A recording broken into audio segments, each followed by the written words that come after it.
De l'information. En 2004, nous nous engageons à poursuivre notre mission, vous informer tout en demeurant près de vous. Vous vous souvenez peut-être, il y a eu des colis suspects qui avaient été déposés sur des chantiers de construction à Montréal au début de l'année. Yves Malo, comme moi, il y a plusieurs des personnes qui étaient en vacances et qui entendent pour la première fois parler de ce comité anti-gentrification. De quoi s'agit-il?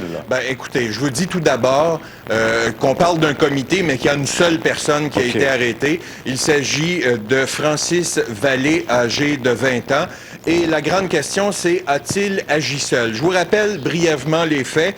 Le 5 janvier et le 7 janvier, il y a 8 colis suspects qui avaient été placés sur des chantiers de construction, des endroits où on bâtissait, où on rénovait des logements.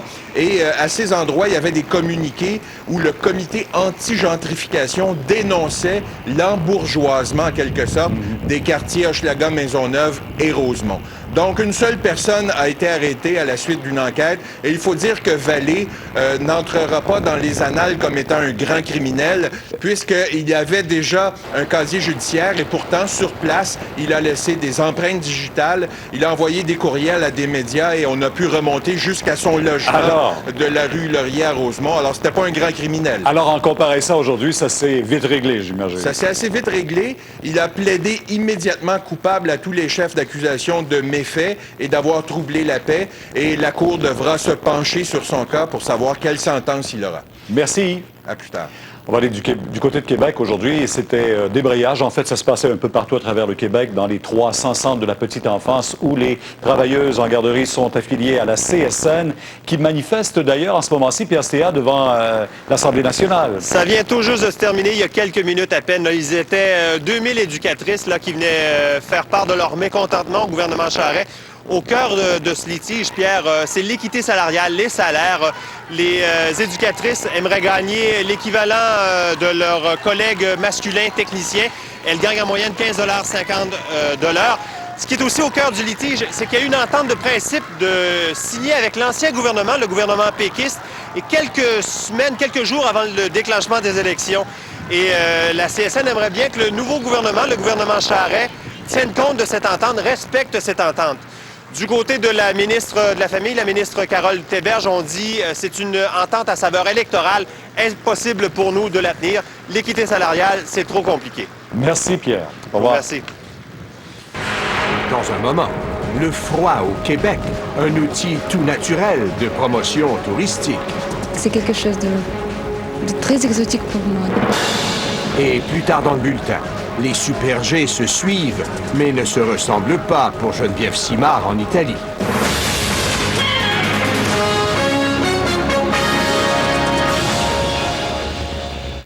Nouvelle russe de la microbrasserie, dégustez de succulentes bières fabriquées sur place. Située sur un site d'une beauté exceptionnelle, l'Auberge Le Baluchon, votre coup de cœur de l'hiver. Vous ne pourrez y résister. Après 6 ans derrière les barreaux, il retrouve sa liberté. Mais à quel prix? Hier, on vous parlait de cet agent de sécurité à Québec qui avait été enlevé par un détenu qui avait fui à l'hôpital Enfant Jésus. En fait, on a retrouvé cet agent de sécurité. C'est lui qui a communiqué avec la police. Claude Bruno Lavoie se trouvait dans un hôtel de Montréal. Il a rejoint la police. Nicolas Vigneault, c'est un dénouement rassurant, mais il y a bien des questions qui ça soulève. Là. Énormément de questions du côté des policiers parce que lorsqu'on a bien sûr retrouvé Claude Lavoie au beau milieu de la nuit dans un hôtel de Montréal, en fait, ce qu'on a pu apprendre également tout au cours de la journée, c'est qu'il aurait quitté Sherbrooke, donc il aurait été libéré du côté de Sherbrooke. Il s'est rendu à Montréal et ce n'est seulement qu'à Montréal qu'il a avisé les policiers. Alors tout le monde se demande pourquoi. Pourquoi avoir attendu si longtemps avant d'appeler? Voilà, également, lorsqu'on est souvent pris en otage, vous savez, la première chose qu'on va faire, c'est de composer le 911. Pourquoi il ne l'a pas fait à Sherbrooke? Bien, les enquêteurs de la police de Québec l'ont recueilli du côté de Montréal sur l'heure du midi. Et présentement, il y a bien sûr interrogatoire pour tenter de savoir si c'est vraiment passé. Est-ce que c'est un enlèvement? Est-ce qu'il a été forcé de conduire, par exemple, jusqu'à Sherbrooke avec sa voiture? Parce que ce qu'on a pu apprendre également, on se souviendra dans cette histoire d'enlèvement, c'est que le détenu était disparu, l'agent de sécurité également, ainsi que sa voiture. Donc, on présume que tout le monde est monté à bord de la voiture de l'agent. Mais qu'est-ce qui s'est passé? Vraiment, du côté des policiers de Québec, on a beaucoup de questions à poser pour tenter d'éclaircir. Nicolas, vous nous parliez d'un détenu hier dangereux. Qu'est-ce qu'on sait, là? Où a-t-il pris la fuite? On n'a absolument aucune idée. On le saura certainement en questionnant quelque peu l'agent de sécurité, à savoir quelle direction aurait pu prendre ce fameux détenu. Toujours est-il que la voiture de l'agent de sécurité est toujours introuvable, donc évidemment on présume que le détenu a quitté avec cette fameuse voiture, mais lui est toujours au large. Il s'agit d'un détenu du pénitencier fédéral de Port-Cartier, donc Luc Chaillé-Lapointe. Il est dangereux selon les policiers, des antécédents judiciaires, notamment en matière d'agression sexuelle avec séquestration, également des vols avec violence. Donc évidemment, on est à sa trace et si vous avez des informations, vous pouvez communiquer avec la police de Québec. Merci beaucoup, Nicolas. Au revoir. Au revoir. On a beau pester contre l'hiver, vous savez, on essaie de vendre l'hiver à l'étranger pour amener chez nous des touristes qui vont venir profiter de ce froid-là. Imaginez, ils ont apprécié cette semaine. En tout cas, ils en ont eu pour leur argent. Il n'y a pas de doute là-dessus. Charles Faribault en a même rencontré pour qui c'était un même exotique. Les images des publicités québécoises destinées aux touristes étrangers pour leur vanter l'hiver sont tout à fait attirantes par leur beauté, sauf qu'elles ne correspondent pas nécessairement à la dure réalité de la vie. Une température de moins 25 degrés Celsius avec ou sans facteur éolien est la réalité qui frappe parfois le visiteur non préparé. C'est effrayant, je ne sens plus mes joues. Mais au gré de nos rencontres dans les hôtels de la métropole et à la Maison du tourisme, on se rend compte que les visiteurs étrangers, dont celui-ci de Bordeaux, recherchent justement cet attrait qui nous distingue si bien des autres destinations. J'adore. C'est pour ça que je viens ici. Oui. Vous en souffrez pas? Non. Vous voulez savoir pourquoi? Oui. Parce que je suis frigoriste. Même des visiteurs de latitude identique à la nôtre, comme cette touriste de Moscou, trouvent nos froids différents, exotiques même. La Russie, elle est connue par ses froids, mais ces froids-ci, c'est quelque chose de très exotique pour moi, de formidable. En fait, il suffit d'être préparé, de s'être documenté un peu sur le pays à visiter et le tour est joué. On s'y attendait, on l'avait vérifié avant. C'est un choc, bien sûr. Remarquez que lorsqu'on y regarde bien, il y a des spécimens fort intéressants d'un point de vue touristique qui vivent dans nos villes. Charles Faribault, TVA, Montréal. Ici à Rolles-Gagné, il y a de plus en plus d'itinérants dans le métro de Montréal et cela cause des problèmes. Ils deviennent de plus en plus agressifs et ils nous accostent.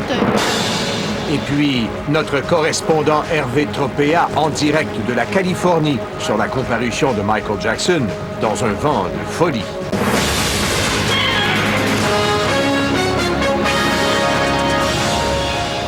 Avec la STTR, oubliez vos problèmes de transport. Soyez dans le coup. Procurez-vous l'Interpass de la STTR. Comparé avec les dépenses d'une voiture, c'est la liberté à peu de frais. Vous aussi, soyez dans le coup. L'Interpass, la carte qui vous fait faire du chemin. Vous rêvez de faire un voyage dans ces... Avec Jean-François Guérin, maintenant, on va revenir à James Gabriel. Bien sûr, on a parlé beaucoup à Kanesatake de tout l'aspect politique cette semaine, difficile pour lui cette semaine-là, mais encore plus sur le plan humain. Hein, fait incendier sa maison, presque désavoué par le gouvernement du Québec. Alors, il l'a pas trouvé facile, celle-là. Oui, c'est un homme fatigué, je vous dirais, mais encore très déterminé qu'on a rencontré ce midi à Montréal. Dans un endroit qu'on ne nommera pas parce que James Gabriel, depuis quelques jours, change d'endroit régulièrement. Il a tout perdu ses biens cette semaine. Politiquement, ça a très mal été également, mais il continue de préparer son retour. Il est déterminé à retourner à Kanesatake. Je vous laisse entendre quelques extraits de l'entrevue qu'il nous a accordé, qui nous parle au point de vue plus humain de la semaine qu'il vient de vivre. Ça me remonte le moral, évidemment. C'est pas seulement les Québécois au large de la province de Québec qui m'appuient. J'ai eu énormément des appels des membres de communauté qui m'appuyaient, qui m'ont envoyé des vêtements pour mes enfants, des jouets pour eux autres et qui nous ont supportés dans notre période difficile. Oui, mes proches sont à l'extérieur, ils sont protégés, ils sont safe. Ils commencent à se placer tranquillement. C'est évidemment c'est clair que mon jeune fils, il se réveille le soir avec des cauchemars en broyant puis en criant. Puis il demandait si du monde vient pour nous brûler encore. C'est abominable qu'est-ce que ce pauvre enfant peut subir là, dans le moment. Ça me bouleverse de voir mon petit gars de même. C'est sûr que je crains à ma vie au retour. Je pense que si les manifestants ont le moindrement d'intelligence, ils vont savoir qu'ils ont fait une grosse gaffe quand ils ont brûlé ma maison. Et c'est pas imaginable qu'ils sont assez stupides pour essayer de tenter à ma vie. On commence à le connaître, ce James Gabriel, et sa femme, Lyndia, aujourd'hui, nous a aussi fait parvenir aux médias, de même que sa sœur, Brenda, des lettres d'appui. On peut s'y attendre, bien sûr, mais beaucoup d'émotions dans la lettre de Lyndia. Je vais vous en lire quelques extraits. Elle nous dit « James a toujours été un ardent défenseur des droits des Mohawks, et lorsqu'il devint le grand chef, nous avons fait le pacte de ne jamais abandonner nos idéaux, de ne jamais céder à l'intimidation, de ne jamais cesser de croire dans l'honnêteté et le courage inhérent aux gens de Kanesatake. Pouvez-vous imaginer ce que c'est que d'apprendre que la maison que vous avez si durement bâtie de vos propres mains a été intentionnellement incendiée par des gens qui avaient toutes les raisons du monde de croire que nous étions à l'intérieur et que nous allions mourir? Comment remplacer les photos de famille, souvenirs inestimables, patrimoine de 3 générations? » Elle conclut en disant « Cet incendie nous a appris une chose. Peut-être qu'il a pris tous nos biens matériels, mais il nous reste l'essentiel. L'essentiel, c'est mon mari, avec son intégrité et son courage à toute épreuve. C'est le soutien des membres honnêtes et respectables de Kanesatake. Ce sont ces mêmes gens qui vont apprendre à mes fils ce que cela signifie réellement d'être un Mohawk à Kanesatake, signé Lyndia Gabriel. » Voilà.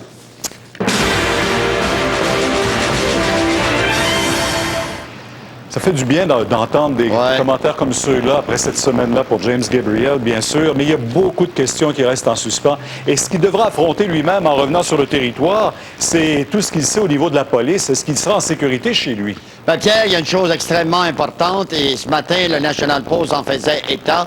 S'il y a eu ces problèmes-là au début de la semaine à cet endroit-là, c'est qu'il y a eu une fuite, et la fuite émane de la police. Alors, il faut qu'on fasse la lumière pour savoir comment se fait-il que les dissidents ont été mis au courant le 7 janvier qu'il devait y avoir une opération policière le 11, et c'est la raison pour laquelle M. James Gabriel, compte tenu que son directeur ne voulait pas procéder à cette opération policière, il a été obligé d'aller chercher de l'aide à l'extérieur. Et moi, je pense que c'est un des points importants. Il va falloir savoir comment se fait-il que les personnes, les dissidents, ont été informés via une source policière. Ça, c'est le premier point. Deuxièmement, moi, je pense que, compte tenu des circonstances, on sait qu'hier, il y a des enquêteurs de l'escouade des incendies criminels de la Sûreté du Québec qui sont allés sur place, et je rejoins un peu les propos de Guy Ouellet, l'ancien policier de la Sûreté du Québec, qui disait « Par mesure de transparence, on devrait retirer la Sûreté du Québec de ce dossier-là et de confier ça à un autre corps policier. » Moi, je pense qu'on aurait pu, le ministre de la Sécurité publique pourrait peut-être demander aux policiers de Montréal de faire enquête pour connaître toutes les circonstances qui ont entouré cet incendie criminel de cette maison et de cette voiture. Autre point très important, et moi j'ai hâte de voir ce que ça va donner comme rencontre ce soir avec le ministre qui est responsable du dossier, parce que M. Gabriel ne peut pas aller, on dit qu'il devrait y aller au début de la semaine, il faut qu'on ait une garantie au niveau de sa famille, également sa personne. Et avez-vous remarqué, Pierre, ça faisait longtemps qu'au Québec, on n'avait pas vu une personne recevoir autant d'appui dans tous les médias via le public depuis quelques années. Le gouvernement pédale maintenant pour dire qu'il l'appuie toujours et qu'il l'appuie sincèrement. On dit que c'est le seul qu'on va reconnaître comme interlocuteur pour les membres de la communauté de Kanesatake. Alors, c'est avec M. Pelletier qu'il le rencontre ce soir? C'est ça, c'est après ce soir à 19h dans un hôtel. Et après l'avoir crucifié sur la place publique au niveau du ministère de la Sécurité publique, je pense qu'il était temps qu'on puisse ajuster le tir, Pierre. Merci, Claude. Au revoir, Pierre. Ce froid intense, il n'y a pas grand monde à l'extérieur. Peut-être que vous avez changé vos habitudes, changé vos activités un peu, mais il y a des gens qui s'y promènent tout le temps malgré tout. Ce sont les itinérants. Et pour eux, on essaie bien d'ajuster les services qu'on leur offre. Il y a le métro, par exemple. On les accueille le jour, mais quand vient la fermeture du métro, on les laisse aller à l'extérieur, d'autant plus que souvent, il y a des usagers du métro qui trouvent inquiétant de retrouver ces itinérants dans leur emplacement. Voici la vraie misère humaine. Des hommes et des femmes qui n'ont aucun endroit où aller et qui tentent désespérément de se protéger du froid intense en demeurant dans le métro de Montréal. C'est sûr que le jour, étant donné que les refuges, la majorité sont fermés, bien nous, on fait notre part dans des grands froids. On les tolère dans le réseau en autant qu'ils n'incommodent pas la clientèle. Ils sont de plus en plus nombreux à trouver refuge dans les stations du centre-ville. On en compte au moins 300. Plusieurs ont des problèmes psychiatriques et errent tous les jours entre les stations McGill, Guy, Atwater et Place des Arts. Ce sans-abri de 52 ans est désemparé. Il vient de se faire voler de la nourriture. Pourquoi il a pris mon mari, hein? La plupart des itinérants qui sont dans le métro de Montréal proviennent de l'extérieur de la métropole. Il y a de plus en plus de sans-abri qui viennent de Toronto. Là-bas, les policiers les tolèrent beaucoup moins. C'est pour cela qu'ils se retrouvent à Montréal. because I couldn't stay up north anymore. Cet Amérindien qui vient du Grand Nord dit qu'il a été expulsé par sa communauté. Il ne semble pas être le seul. La plupart sont alcooliques et consomment de la drogue. Ils fuient les refuges où on leur impose des règles. Hier, par exemple, 12 lits étaient libres à la maison du père. Malgré cela, à la fermeture du métro à 1h le matin, plusieurs ont choisi de coucher dans la rue ou dans des guichets automatiques. Quand on a affaire à quelqu'un qui ne s'est pas lavé, ça fait 1 an ou 8 mois, c'est bien évident que c'est des individus qui ont des problèmes psychiatriques. À ce moment-là, l'État devrait les prendre en charge. Qu'est-ce qu'on peut faire pour eux? Si, à un moment donné, on arrête de leur donner de l'argent, il va falloir qu'ils arrêtent de consommer. Ou s'il y a des vols qui se font, bien, ils vont être arrêtés. Ils n'auront peut-être pas le choix, à ce moment-là, de dire, bien, j'ai pas d'argent, j'ai faim, il va falloir que je m'en aille dans une mission. Il y a des passants qui en ont peur. Ils deviennent de plus en plus agressifs. Ils nous accostent, ils nous prennent le bas des jambes. Plusieurs ne sont pas des enfants de cœur. Ils ont des dossiers criminels. Les agents du métro doivent intervenir au moins 150 fois par mois auprès d'eux parce qu'ils se battent ou font leurs besoins par terre. On prévoit qu'ils seront de plus en plus nombreux. Harold Gagné, TVA, Montréal. On dit que par un froid d'hiver, on laisse pas un chien dehors. Alors, on est confronté quand même avec un grave problème. Hélène Drainville, d'autant plus que vous en avez vu aujourd'hui, vous, par exemple, un jeune de 19 ans qui refuse d'aller dans les refuges. Qu'est-ce qu'il fait alors? C'est pas une situation évidente, Pierre. Par exemple, Marc-André, 19 ans, qui est dans la rue depuis 3 ans, se trouvait dans la même rue cette nuit alors que les policiers l'ont chassé. Heureusement, pour cette nuit-là, il a trouvé refuge dans une maison de jeunes de la rue Saint-Hubert. Lorsque nous l'avons rencontré ce matin, il exprimait son ras-le-bol général. Il a dit aux policiers et même à la population, écoutez, laissez-nous vivre notre vie. C'est un témoignage émouvant où on voit bien qu'il en a ras-le-bol. Où est-ce que tu as dormi la nuit passée? La nuit passée, j'étais dormi au bunker que j'avais pas vraiment le choix. C'est à cause d'un peu les policiers étaient un peu achalants, genre ils voulaient pas qu'on dorme trop dehors. Puis j'ai demandé d'entrer à l'intérieur, comme on rentrait à Place du Puy, ça prenait 5 minutes. Puis ils nous crissaient dehors. Tu sais, les policiers demandaient de bouger, que le monde portait plainte. Les mondes normaux qui marchaient, ils portaient plainte, qui trouvaient que nous autres même, qu'ils trouvaient que nous autres, on n'était pas genre confortables. Ils trouvaient qu'on... Faisais pitié. Ouais. L'année passée, j'ai reçu tellement de tickets que cette année, je vais plus dans les métros. C'est comme, j'ai compris la leçon qu'ils voulaient me donner un peu, là. C'est combien un ticket que tu reçois? Là, ça dépend. C'est comme la première fois que tu avertis, c'est 78. La deuxième fois, ça monte entre 130 et 150, là. Le ticket pour ces flânages. T'en as reçu combien d'étiquettes comme ça? Oublie ça. Un méchant tas. Est-ce que tu les as payés? Oh non. J'ai laissé traîner. Puis ton petit chien? Ouais. Est-ce qu'il a froid, lui? Ben, il a pas vraiment froid, là. T'sais, il vit quand même assez bien, là. Il est assez heureux de la méthode qu'il vit. Il n'y a aucun problème de santé, aucun rien, il mange très bien. Tu le fais parce que tu n'as pas le choix. Oui, puis non, tu sais, j'ai le choix du jour au lendemain d'aller me chercher de l'aide sociale, puis aller me louer un appartement. Tu sais, j'aurais le choix, là, de là, aller me chercher de l'aide sociale. C'est signe que depuis l'année passée, je l'ai coupé, que je m'aperçus que je fais autant d'argent en quittant que l'aide sociale, tu sais. Combien tu fais? Ben, par mois, je fais au moins un chèque d'aide sociale. Ben, par jour, je fais à peu près 20-15 piastres, ça dépend, là. T'en as assez pour vivre? Ouais, j'en ai assez pour vivre. Est-ce que tu as une famille, toi? Ouais, c'est ça, j'ai une famille. Ben, la majorité de ma vie, j'ai été élevé par la DPJ, là, comme qu'on appellerait ça. Ça a pas vraiment aidé, là, élevé par ça, que, mettons, c'est le plus pire, je dirais, le plus pire système que le Québec a pu créer, là. Pour les jeunes, là, en tout cas. Pourquoi tu dis ça? Pourquoi qu'un coup tu rentres dans ça, il n'y a pas vraiment de possibilité de t'en sortir, genre? J'ai beaucoup de tristesse à t'entendre. Ouais, pas moi, hein. C'est pas triste comme tel. C'est comme depuis que je vis dans la rue, je trouve que ma vie s'est pas mal améliorée. C'est comme, j'ai réglé pas mal d'affaires. C'est comme, j'ai plus le problème d'aller me chercher un loyer. J'ai pas mal moins de bugs, là. C'est comme, j'ai plus de stress, j'ai plus rien, ça. Ouf, c'est difficile à entendre, hein? Ben, c'est un choix de vie pour ce jeune-là, mais il n'a que 19 ans, imaginez-vous. Aller travailler au salaire minimum aussi, on a augmenté aujourd'hui le salaire minimum, vous avez entendu. Donc, depuis le 1er janvier, une nouvelle qui va certainement faire plaisir à ces 200 000 travailleurs québécois qui touchent ce salaire. Le 1er mai, ça va passer à 7,45 $, puis un an plus tard, il va encore gagner 15 cents à 7,60 $. La dernière hausse remontait à janvier 2003 et on promet de réévaluer le taux du salaire minimum à chaque année.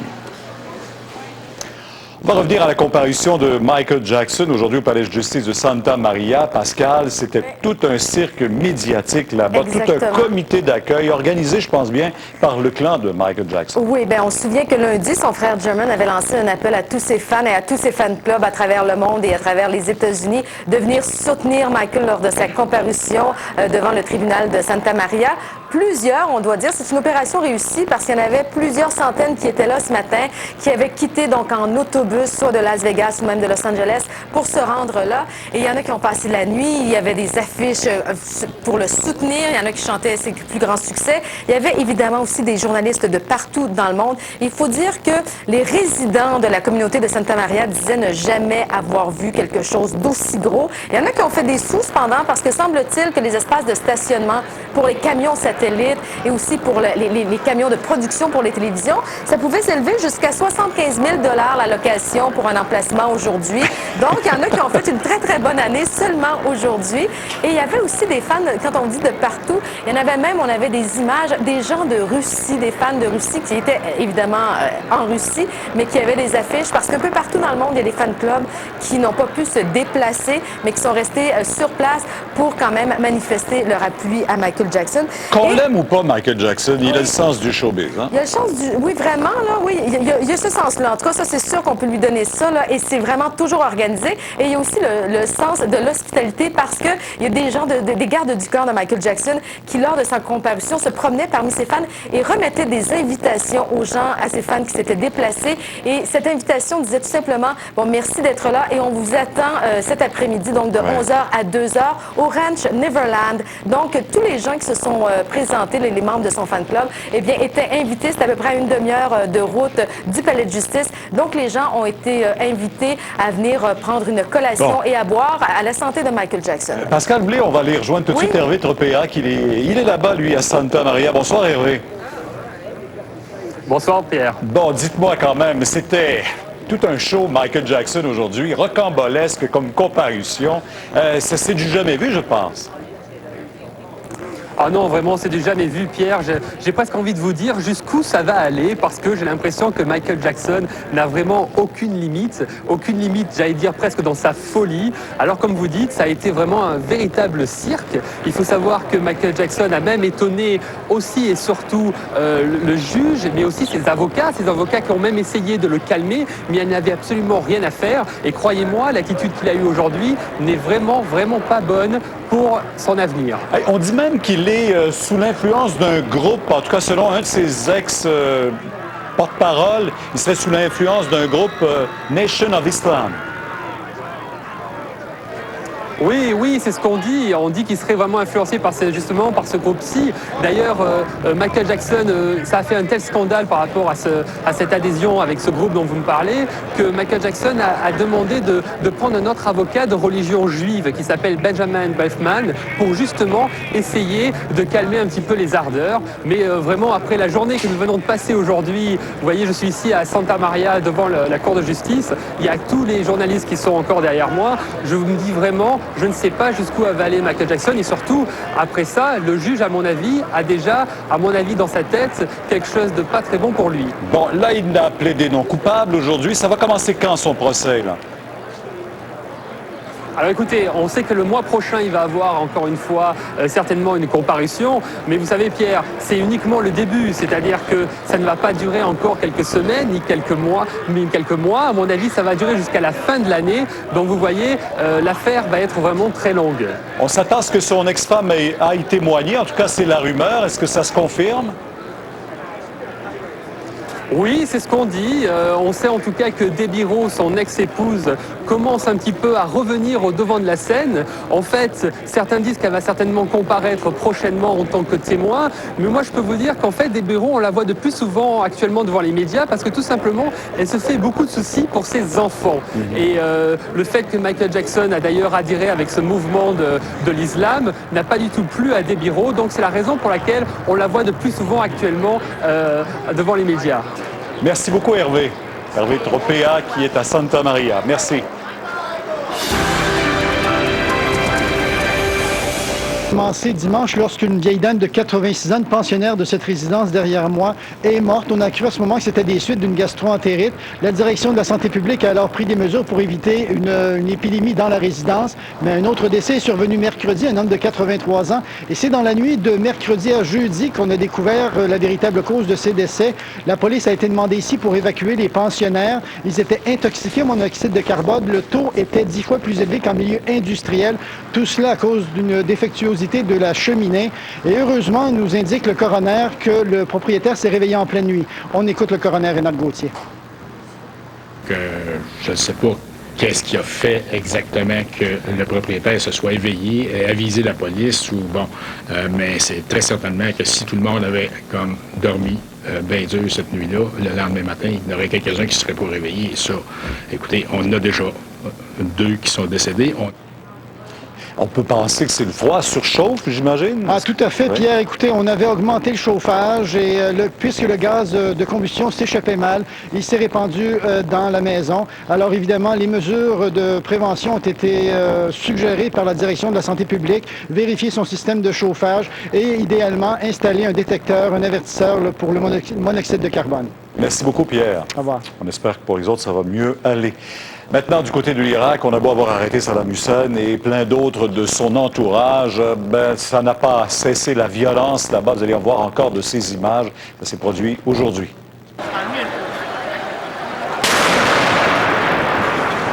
C'est une bombe qui avait d'abord été localisée par des soldats américains, mais ils n'ont pas eu le temps de la désamorcer, ni même de boucler le secteur. L'explosion a probablement été déclenchée à distance et malheureusement, un enfant est mort et 5 autres civils ont subi des blessures dans cette attaque. Après la pause, une super déception pour la Québécoise Geneviève Simard au Super G.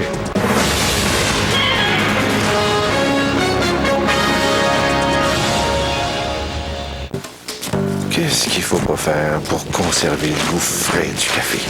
Il y a du nouveau côté fraîcheur le matin. Voici la boîte fraîcheur de Folgers. Avec son couvercle hermétique incomparable, elle conserve toute la saveur et l'arôme frais du café venu des montagnes en évacuant l'air. Un arôme frais jour après jour après jour. Où vous serez remboursé, c'est garanti. La nouvelle boîte fraîcheur de Folgers. Je vous dis que les gens aiment ça revenir à la maison, à cause de la fraîcheur de Febreze. Febreze chasse les odeurs. Dans toute la maison, vous allez sentir un air frais et propre, et vous allez aimer ça. Beaucoup. Febreze, plus on s'en sert, plus on l'adore. Avez-vous remarqué comme les enfants ont juste la couleur parfaite pour leurs cheveux? Avec des reflets, la profondeur. Jamais songé de l'embouteiller? Eh bien voici Nice and Easy. Nice and Easy avec reflets intégrés. Plutôt qu'une couleur de cheveux terne, obtenez une couleur avec des reflets, de la profondeur et des variations naturelles de mèche en mèche, de terne à superbe. Cette parfaite couleur, c'est moi. Nice and Easy avec reflets intégrés. Clairol, Color Wonderful. 3 longues heures avec mes patrons. Je me demande, dents bien blanches, haleine fraîche? Oh. Heureusement, il y a Crest blanchissant avec Scott, à saveur de menthe glacée. Je sais que mon sourire sera frais et mes dents plus blanches durant des heures. Crest blanchissant avec Scott. Sur les plus bas prix garantis Tanguy Électronique. Des prix réduits sur... C'est pour ça qu'on l'appelle toujours. Jusqu'à dimanche, dans tous les Tanguy Électroniques, ce téléviseur RCA 27 pouces est à 349 $ et un prix unique sur ce lecteur DVD LG à seulement 79 $. Aussi la chance de gagner le Soleil du Mexique, tirage de 8 voyages doubles vers Riviera Maya. La vente du million Tanguy, livraison et services gratuits partout. Découvrez la recette du bonheur selon Madame Cora. Ah, l'hiver, quelle belle saison pour offrir des plats réconfortants. Surtout lorsqu'ils font plaisir au portefeuille et qu'ils peuvent rapporter gros. Vous aimeriez gagner un voyage dans une villa au Sol Palmeiras Beach Resort offert par Vacances Signature et Sol Melia ou un de nos paniers champêtres Cora? Alors notez bien un de ces 3 plats et inscrivez-vous dans le magazine 7 jours ou dans un des restaurants chez Cora du Québec. Participez souvent. Avec TVA et chez Cora, le dîner, on en fait tout un repas. Une dure journée pour la skieuse Geneviève Simard. Vous la voyez derrière moi. Oui, cette nouvelle coqueluche du ski canadien qui a effectué une très, très vilaine chute ce matin lors de cette descente de Super G en Italie. Elle a raté une porte dans un virage alors qu'elle filait à près de 100 km/h. Fort heureusement, il n'a pas subi de fracture, mais il a subi des contusions. L'athlète de Valmorin ne participera pas aux 2 descentes du week-end. Geneviève Simard a mérité sa première victoire en Coupe du Monde lors du Super G de mercredi.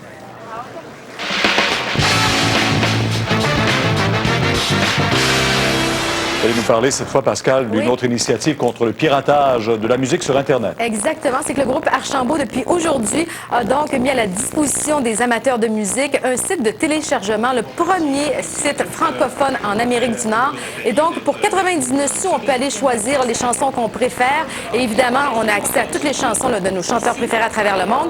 Mais ce qui est bien avec ce site, c'est qu'on a aussi accès à de grands classiques québécois. Qui est celui qui est en mesure de proposer donc de la musique québécoise, celle qui nous est proche, celle qui nous a bercé depuis notre tendre jeunesse, que ce soit, je sais pas, Harmonium, Claude Dubois, qu'on ne retrouvera pas sur les autres sites de téléchargement. Alors, évidemment, c'est une bonne chose. Et il y a aussi les artistes qui sont très heureux, eux, parce qu'ils peuvent, on va pouvoir avoir accès aux chansons qu'on aime d'eux. On l'écoute. On dirait qu'on relance le marché du single ce matin, je trouve. C'est le fun parce que moi, je peux comprendre qu'une personne peut aimer une de mes chansons puis qu'il peut pas m'aimer la face. Il a pas le goût d'acheter l'album parce qu'il aime rien qu'une chanson. Et puis, c'est le fun parce que moi, je me rappelle quand j'étais petit, j'achetais une chanson. Souvent, ça me poussait à aller chercher l'album. C'est vrai, quand on achetait ça, les 45 tours, Ben ça coûtait une pièce dans le temps. Hey, ça fait longtemps de ça. Moi, de mon temps, ça devait être 3 $. Ah, ben, non, c'est une blague. Qu'est-ce que vous insinuez, là, vous, là? Non, c'est une blague. Il va y avoir 300 000 titres disponibles d'ici la fin février, donc sur le site Archambault. Le bon Dieu me punit, là, je pense. Bonne fin de semaine, Pascal. Au revoir. Le TVA 18h suit à l'instant. Soyez là.